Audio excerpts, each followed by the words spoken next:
Hello viewers, welcome to my channel. I'm Hasham. So in this video, I'm going to explain you about audit planning, the objectives of audit planning, significance or advantages of audit planning, and what are the points to be considered before the commencement of audit work. So these are the topics I'm going to cover up in this video. Normally a long question will be asked on this topic of audit planning. So watch the video till the end to get the complete command on this topic of audit planning. But before starting the discussion on this topic, take a screenshot of this material which are given on the board so that you can write down all the main points, and before examination, if you just brush up those points, you can be able to do excellently in examination. Take a screenshot, then I'll explain about the audit planning.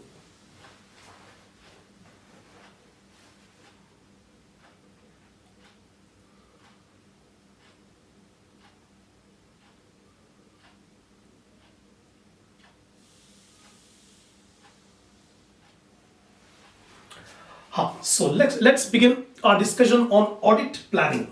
So audit planning can be defined as a systematic and continuous plan of action.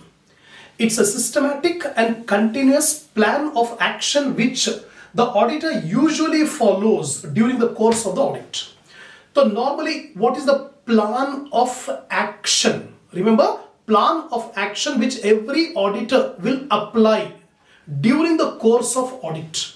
That is called audit planning. Again, I repeat, audit planning is a systematic and continuous plan of action which every auditor will apply while during the conduct of the audit, while doing the auditing work.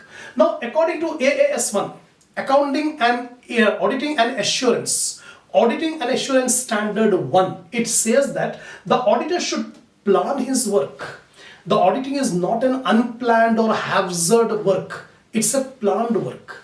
So the auditor should plan his work to enable him to conduct effective audit in an efficient and timely manner. So the objective of the audit is to do the audit work effectively in an efficient and timely manner.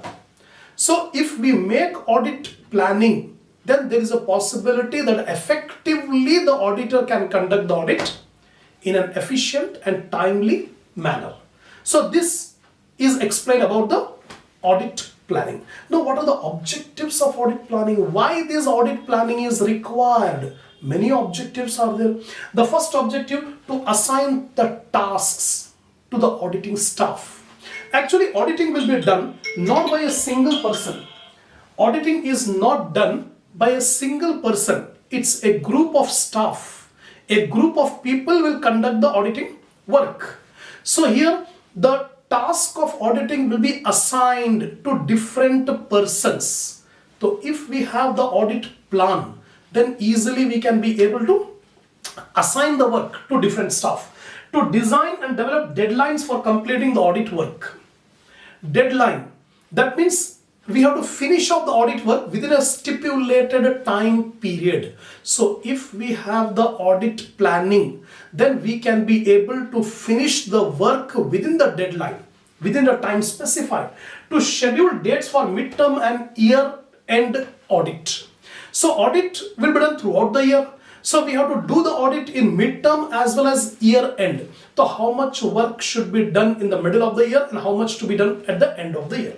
Then to ensure that sufficient time is used for key areas of audit. See here, in an auditing work, some of the areas are called key areas which require special attention of the auditor.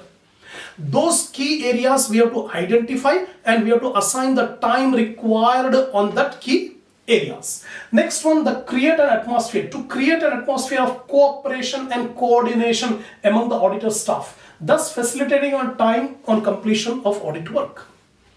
Auditing will be done by a group of persons, group of staff, auditing staff. There should be cooperation, coordination among that staff. Then only we can be able to finish off the audit work within the stipulated time. So that is the objective of making the audit plan. Next one is to solve the main problem during the course of audit. If some problems arises, then the problems can be solved at that time if we have the plan. Last one, to ensure timely completion of audit work. Finally, the main objective of making this audit plan is to timely complete the audit work. So these are few objectives of making the audit planning.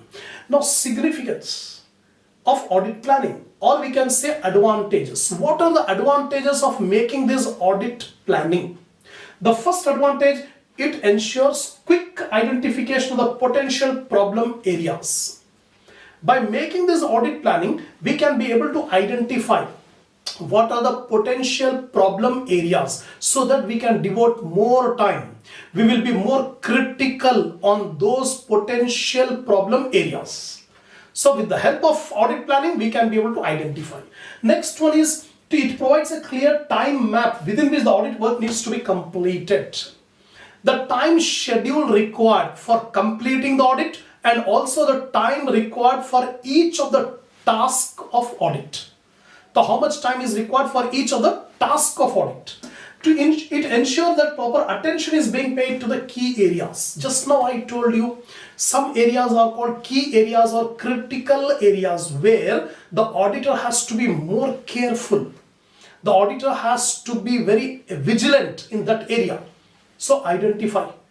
We can be able to identify what are the areas. Next one is, it helps to create an atmosphere of cooperation and coordination among the auditing staff and the client company's officials.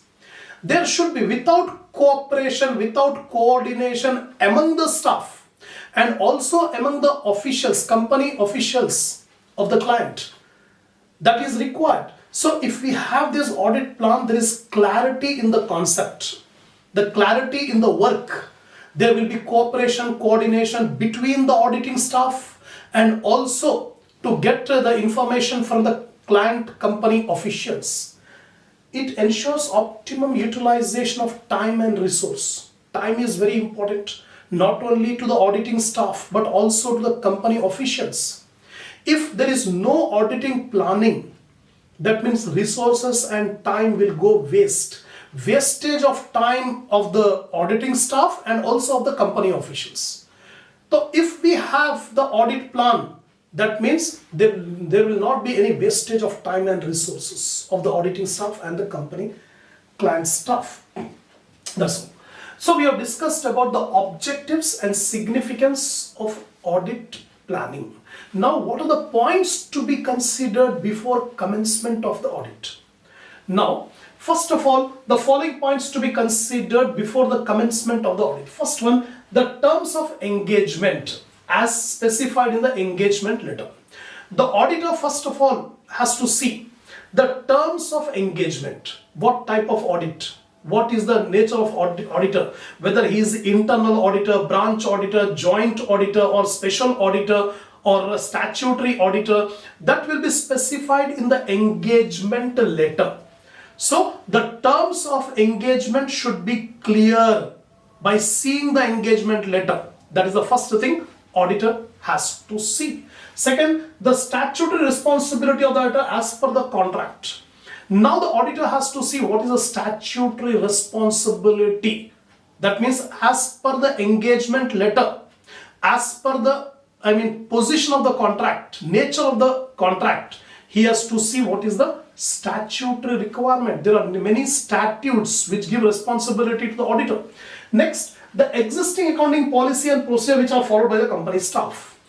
The auditor has to go through what are the accounting policies and practices presently followed by the client company staff. What is the present accounting policies and procedure?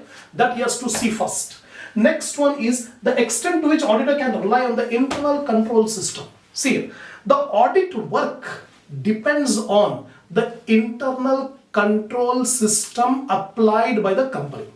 Actually, it is not the responsibility of the auditor to implement internal control. Internal control system should be implemented by the company, by the client company. Now, the auditor has to see If the internal control system is very good, then auditor can limit his verification, limit his tasks. If the auditor finds that there is loose internal control system, then in that case the responsibility of the auditor will increase. He has to go in-depth checking in each and every item. So how much he can rely, the auditor, how much he can rely on the internal control system implemented by the company client. Next one is the important areas which require special attention. So before commencement of the audit, the auditor has to identify which are the critical areas which require special attention, which require total vigilance. Then the standard accounting policies and practices and the prevailing legal regulations. The auditor should be in touch always the present accounting and auditing practices and the legal regulations given. For example, in India we have ICAI. The ICAI will issue different accounting standards and auditing standards. So the auditor has to be in touch with all the latest amendments, rules and regulations given by professional bodies. Next one, the key area of audit. What is the key area of audit that he has to identify? Then the role and responsibility of joint auditors, if any. Sometimes a single auditor will not be there. A joint auditors are there. Then he has to see, the auditor has to see what is the role and responsibility of the joint auditors. Next one, proper distribution of work among the auditor staff. The auditing is done by auditing staff. Then proper allocation of auditing work among the auditing staff. That is also required before the commencement. Then role of experts and key company officials. So before commencement of the audit, the auditor has to see what is the role of key personnel in the company client or the experts of the company client. So he has to scrutinize, he has to evaluate what is the role. The next one, then role and responsibility of branch auditors, if any.